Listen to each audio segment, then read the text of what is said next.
things like closing costs. And then we pull the credit, and if things look good, we run it through the system and we send it to you. And then that's your ticket that you give to the your realtor, and hopefully they use that to get you into a home. Great. So what is the difference between pre-qualified and pre-approved? Semantics, for the most part. Some places, you know, if the income's really complicated, they will want an underwriter to review it, or if the credit is really complicated, they'll want an underwriter review it. And some places call that a pre-approval, and some places call, if just the loan officer looks at it, a pre-qualification. But it's semantics for the most part. Is if the loan officer feels pretty confident in sending it out, it's just a pre-approval. So okay. Just different terms. And then when they run my credit, what's a good credit score for? So the good credit score, that stuff's changing right now. So it used to be that you could go down as low as 500 and do a loan with some lenders. Now most lenders want at least 620 or 640. And usually to get into sort of a conventional loan, sun's coming out, you want to be above 700. So the good news is, you know, our company and other companies as well, we have software. So wherever you are, 680, 690, 700, we can usually boost your score anywhere from 10, 15, 20, 30 points. But yeah, right now you want to be above 620 at least. Okay. Great. How do I know how much house I can afford? Well, you can actually, most people can usually afford a little more than what they think with debt to income ratios, because we only look at, you know, your car payment or your credit card. We don't look at other things. So what I do with people is I usually ask them what they're comfortable paying per month. And it's usually based on what they're paying right now. And I can tell them after running their numbers, you know, this is what you qualify for. Technically, I can get you up to a payment of $2,500. But if they're saying they're only comfortable with $1,400, I can say, well, you know, looking in this area, these are the property taxes. You can expect a, you know, purchase price of, you know, X amount. So it usually comes to, again, just calling up a loan officer. You know, you tell us what you want to pay per month, and I'll tell you what you can afford. Very cool. Great. So once you have your pre-approval, is that a guarantee that you're going to get a mortgage? No. So a pre-approval is not a guarantee. It'll say it on the bottom, you know, subject to. So you still got to send in pay stubs. Actually, a lot of the times we don't even need pay stubs. We can get online. You know, you still have to send stuff in. We still sometimes have to do an appraisal. But most people who send out I'm not sending out a pre-approval unless the loan's going to work. You know what I mean? It's not guaranteed, but a good loan officer is going to make sure it's 99% guaranteed, because obviously the realtor and the borrower don't want to have a loan fall through. Sure. So what happens if I find the perfect house and the perfect car at the same time? Buy the car afterwards. The car will be there, hopefully. That's a big thing. Yeah, you don't want to be taking out stuff while you're doing the mortgage. It can be anything from a small headache to something that like kills the loan. Gotcha. So a lot of people are talking right now about rate locks. We hear things on the radio, news, advertising. What is a rate lock? How does it work? You know, who do you talk to about that? So, you know, if you do a mortgage for 30 years, obviously when the loan closes, it's usually locked in for 30 years, you know? But you have to secure that pricing at some point, you know what I mean? So there are, you know, 30-day rate locks, 45-day rate locks, and that means that when I tell you that this is your rate and these are your costs, those will not go down between now and closing, as long as we close within that time frame. And that can change. You know, different lenders have different pricing. Depending on what day you lock, you get different pricing. If the market goes up, you know, your rate could go up. One of the things we've been doing now is a lot of the lenders have 10 and 15-day locks. And what I've been suggesting to a lot of people is pricing's just awesome right now. Like, you're gonna get a good rate no matter what you do. Let's get all our ducks in a row. Let's get this thing close to closing. And then maybe we lock in for like a 10 or 15 day. And sometimes you can shave 1/8 of a point, or you can save them some money. So again, call up your loan officer, and you know, we'll give you the advice on what we would do. But essentially, locking in your rate is as simple as me pressing a button. Okay, very cool. So if I want to look for a house and I know I need a loan, how do those processes work together? How long does it take to get a loan or to get a mortgage? And, you know, how long do I need to close on a house as far as getting the mortgage piece in order? Honestly, right now, so we broker out and we deal with different lenders. As far as purchases are concerned, everybody's kicking butt. Everyone's doing a really good job. So as long as you get your documents back to us within, you know, 24, 48 hours, we can get initial approval, you know, within a week. We can get an appraisal done within a week. So you can expect there's a lot of people closing loans in 15 days, 20 days. You know, sometimes if it's a more complicated loan, it can take a little bit longer, or if they want to, you know, move in a little bit later, but you can get moving. Everyone's pushing purchases right now. So it's really about as fast as the borrower is willing to work with us. All right. And so as far as the appraisal goes, when is that typically ordered in the home buying process? Because that seems to be sort of the start of that time frame. Well, the good news is we're getting a ton of appraisal waivers. So a lot of times, even on purchases, sometimes we don't even need appraisals if people are willing to put about 10% down. But you want to get it started pretty soon. Most people, like when I purchased my home, I did the home inspection sort of before the appraisal, just because I wanted to see, the inspection is a little deeper. It goes into the nitty gritty of what's going on with the home. But yeah, once you get a purchase contract, we usually order that appraisal within a day. Wow, that's really fast. Awesome. Thank you. All right. So, oops. Oh, you did me. Okay. Sorry. So there are different types of programs and mortgages. Can you explain what the different types of those are? Yeah, there's basically 4 categories. Okay. The first category is just your general conventional loan that everyone kind of knows about, 30-year conventional fixed product. 3% down, 5% down. There's different options. Most banks offer a version of that. Some of them have their own risk appetite, so they'll go a little lower in credit, et cetera. Then there's FHA and USDA. So FHA is Federal Housing Administration. Those loans, sometimes if the credit score is a little bit lower, we can use those loans. Those have lower down payment options. Those have mortgage insurance that unfortunately never goes away.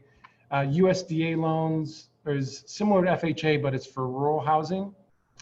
And then there's veterans loans.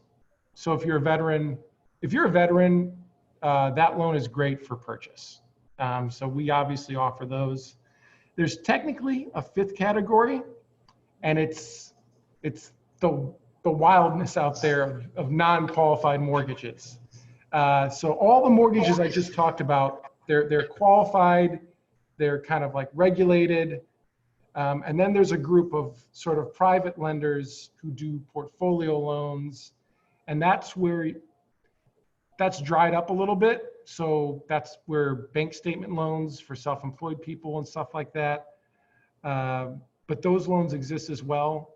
And there's companies like, you know, you can get a loan.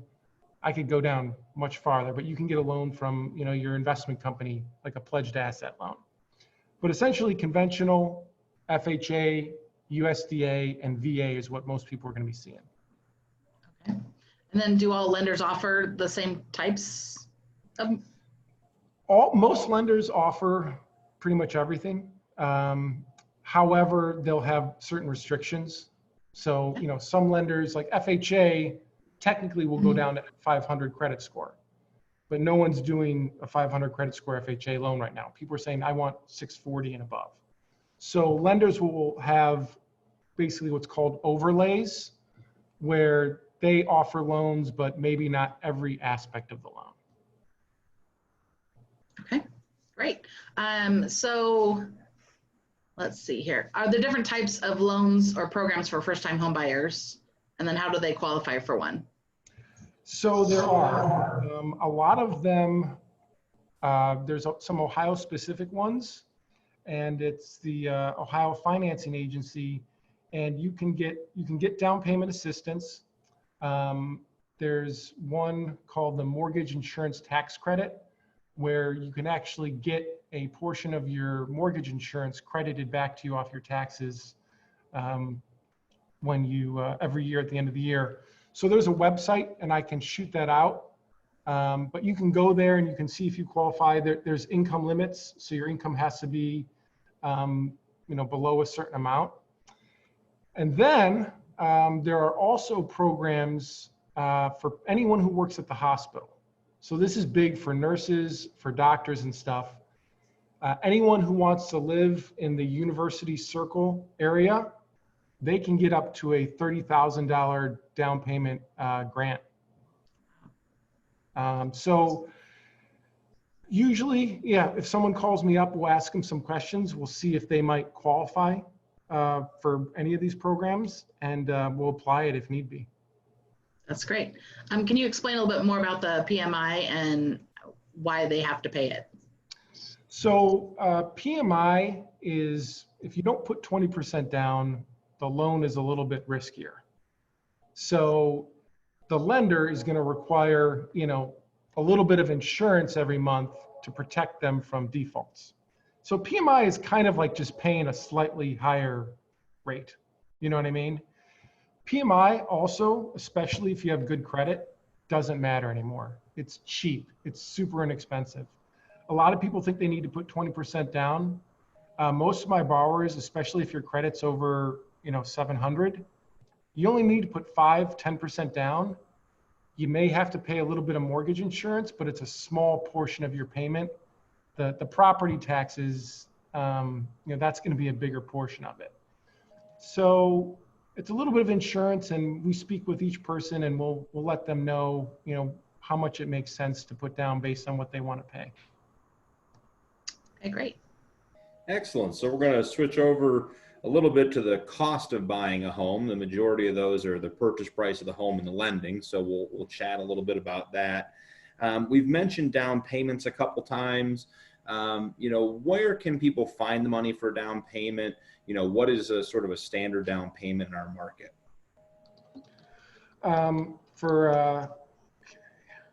So standard down payment, conventional loans, you can get 3% down. Most people don't know that. Usually to get a slightly better deal, you want to put 5. FHA, 3.5% down. VA, you can do 100% financing. So a lot of people can get away with anywhere from 3 to 5% down, and you can get a really good deal, which is nice. And then the biggest thing is you're going to want the down payment. And I tell people, especially with like what's going on right now, have 3 to 6 months of reserves, of your mortgage payment in there. You don't want just your down payment. But the down payment source, they want it to be your own funds, unless you can get a gift, usually from a family member or something. And then you just want to make sure that it's not like cash. So that's the one thing that lenders don't like. They don't like cash. But we pretty much vet people right out the gate if the down payment source is good and if we can use it. But hey, you can get away with a very little amount. Nice. So when does a buyer pay the down payment, I guess is the question. when do those funds need to be given over to purchase the home? Is that at the beginning of the home buying process, at the end? Can you tell us a little about when to expect that call? Yeah. So you definitely want the funds available from the start. And in fact, because you want to have that money. It's tough to, at least not have that money sitting in the bank. But essentially, once it's all calculated, you sign the final paperwork, the loan funds, and you wire the money to the title company. And that's it. And title company pays everybody off, and you're good to go. So it's at closing. Excellent. All right, Sarah, back to you. Oh, I think Sarah's muted. I'm muted. There I am. Okay, so we are on to inspections and appraisal. What types of inspections are required for the different types of loans, and then who pays that for them? So the appraisal is the most common one, so that's the appraiser coming out and viewing the home and making sure it looks good. The home inspection is something that's usually voluntary, and you can negotiate that to be paid. I mean, most people pay it themselves, the person buying the home, but you can. I know you can negotiate the seller to pay for it. The home inspection is not required, but it's recommended. It's usually about $370, and that goes a little bit deeper. And they'll look at the electrical work of the home. The appraiser's looking at the home. They want to make sure it's standing. They want to make sure doesn't have any huge problems, but the inspection is something that's a little more detailed. And then the only other thing is, usually, you might have some point of sale stuff that's involved. So like a lot of the older homes in Cleveland Heights and stuff, that's usually paid by the seller. Some of the repairs or the inspections, because they kind of know, that sidewalk's a little messed up or this is a little messed up. But as far as the buyer is concerned, they usually just pay for the appraisal and the home inspection. And what happens if the new home doesn't appraise? Well, that's when you start to renegotiate. If the home appraises a little bit less, we usually don't have that issue. Most of the time, homes are priced pretty good. And people don't know this, but the appraiser will actually get a copy of the purchase contract. So the appraiser knows how much you're trying to buy it for. And they will actually consider that in their value because they figure, hey, this person's willing to pay, $185 for it. That gives it an intrinsic value. So if it ever does come below the purchase price, that means you're really over the mark. And the seller and the buyer are going to have to come to terms because either the buyer has to bring more down or the seller has to give up a little bit. So we don't see that too often. Great. Okay, Lincoln, back to you. All right, couple questions. There's a lot of hot phrases out there about closing costs. What are they? What do they encompass? Some people think it's all on the lending side. Are there other pieces to it? Tell us a little bit about closing costs. Yeah, I mean, there's essentially three types of costs. There's origination fees.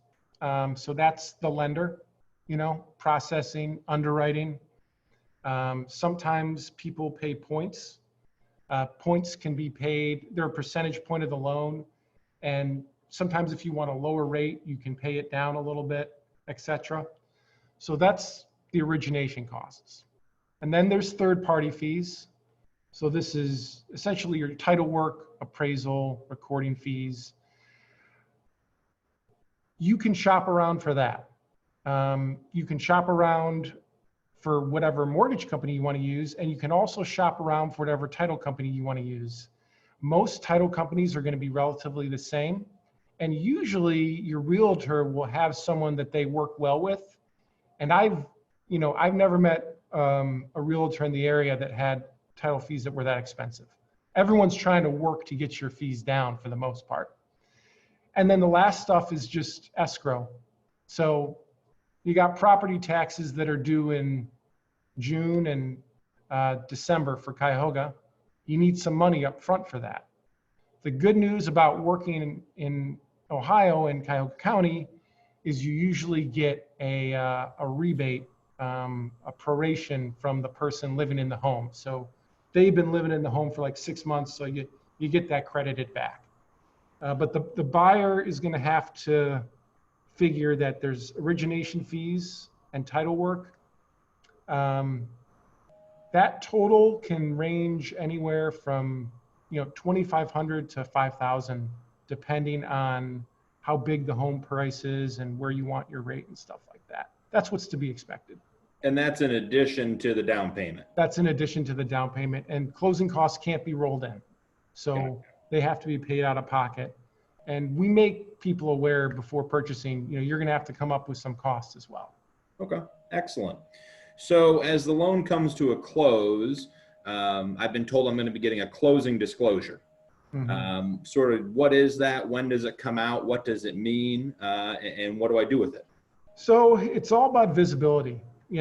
Back in the wild days, every lender had a different way of disclosing fees and stuff. And then everything got regimented, so you have to disclose in certain ways. Up front, you get a loan estimate. That's your initial, this is what things are going to look like. If you have a good mortgage broker, they will dial that in, so it's almost exactly what you see at closing. And then once you get all the numbers sort of tightened up, they'll send out the final closing disclosure. And that's going to have pretty much all the numbers locked into place. So there'll be some sort of daily interest charges depending on when you close that can vary. But that's what the person can expect to see at closing. So when they get to the closing table, they're not surprised and they know exactly what they're getting into. And as far as what they do with it, most places just, you view it online, you click, you say you viewed it, and then that's it. Excellent. Thank you. All right, Sarah, back to you. Okay, so escrow, taxes, and insurance. Can you explain what an escrow account is and what it pays for? Yeah, so the escrow account, most people, when they think of their mortgage payment, it is obviously the loan, but then a good portion of your payment usually is money that's collected every month to pay for property taxes and homeowners insurance. So, you may have a mortgage payment that's $700, but then you have to collect $300 or $400 a month for taxes and $100 a month for mortgage insurance. And that account has to be built initially. So like I said, if you got taxes that are coming soon, we might need $3,000 or $4,000 up front for that. So it's basically an account to make sure that those things get paid on time. If you put more than 10% down, you can choose to pay that stuff separately on your own. It kind of depends on your preference. Most people just pay it within their mortgage. And then, so how does my property taxes get paid? Pretty simple. I mean, the mortgage company just pays them at 6 months. They have, so the servicing companies, I mean, you guys don't even want to know. There's servicers, there's sub-servicers, but basically they get the property bills, they bundle all the payments together, and then they ship them out to the counties. So you don't have to worry about it. All right, that's always a good thing. So if I have PMI, do I still have to have homeowners insurance? Yes, the PMI protects the lender. So that's protecting the lender if they have default. Homeowners insurance is for you. It's for wind, it's for hail, it's for fire. It's for somebody crashing their car into your front porch or something. Like, it's for rampant deer. Well, depends on how much the deer would destroy your home, but you guys get what I'm saying. So you do have to have that. The lender wants to make sure that if something catastrophic, or even if something small happens to the home, like a tree falling and destroying the roof, that you're insured. Great. So now I've got my mortgage. When is my first payment due? Your first payment is due 1 month after you close. If you close in June, it's due in August. If you close in July, it's due in September, and so on and so forth. So you always have 1 month out, and that's when it's due. But the interest starts right away. So the interest from that time you close is collected in your closing costs. Okay. Lincoln? Excellent. Well, thank you, Aaron. We're going to come back with a couple of questions at the end. Sarah and I wanted to take just a minute and cover a couple of additional costs when we're talking about spending money and getting your first home. So Aaron, if you want to take a minute and put your contact info in chat, that'd be awesome. So everyone knows how to reach you: email, text, phone, smoke signals, whatever you got. Go from there. But in addition to the mortgage, which is a huge part of purchasing a home, you're going to have a couple other expenses when you buy a new home. One of those expenses is moving. And moving can encompass a couple of friends and a box of pizza and some refreshments, and our nice rental van and a weekend of working out with your friends, all the way up to professional movers who will come into your house and pack all your things in boxes and label them and move them cross country and put them in your new home for you. Which you choose to go with is up to you. It's up to your location, your budget, and your choice. But you want to account for those costs beforehand. If you own a new home and you can't afford to get into it and get your stuff moved, it's going to be a challenge. So you can rent a truck for a couple $100, and if you want to go with a moving service, you want to call and get estimates. But professional moving services start about $5,000 to $8,000 and can go up into the tens of thousands of dollars and even $30,000 or $40,000. So you want to make sure you've accounted for that expense as well. Keep forgetting myself. All right. So some other costs that you're going to come into are setting up your new home. The first day in your new home will be very exciting. It'll also reveal the things you don't have for your new home: bath mats, towels, curtains, furniture, and even appliances may be necessary to get your new home all set up. We recommend budgeting 1% to 3% of your home's costs for all the things that will make your new house your new home. Excellent. So at this time, if anyone on Facebook or in the meeting wants to ask Aaron any questions or has any follow-up questions, we'd be happy to field them now. But I want to say thank you very much to Aaron. That was comprehensive as an understatement. A lot of information, a lot of great information. Aaron has been part of our network for a while now and has taken great care of people for us. And we're very lucky to have him as a partner in the real estate world. Yeah. Yeah, bottom line is, there is a lot that goes to it, but it can be made pretty simple. You want to speak to someone who's sort of been in the industry, and, a lot can be done in an initial 15 to 20 minute conversation. So we can usually get out everybody's questions, concerns. I can usually have them up to speed on the same page that, I am within 20 minutes, depending on how tricky the some of their income or whatever it is. Excellent. All right, any questions before we wrap up today? Aaron, I've got a couple questions for you. This is Kurt. Hey. Interest rates, so flexible or adjustable versus fixed. Can you give advice on preferences, or is it more market driven? It's 100%. It's market driven. Mm-hmm. So we haven't done an ARM in a long time. Yeah, because the rates are so low right now, right? Well, yes, but like ARM pricing is actually worse than fixed. Okay. So a 30-year fixed mortgage is actually cheaper than like a 5 or 7 year ARM, which is weird. It's not supposed to be that way. Okay. And that's just been the last few years. The way the risk in the market is played out. There's just really no demand for ARMs.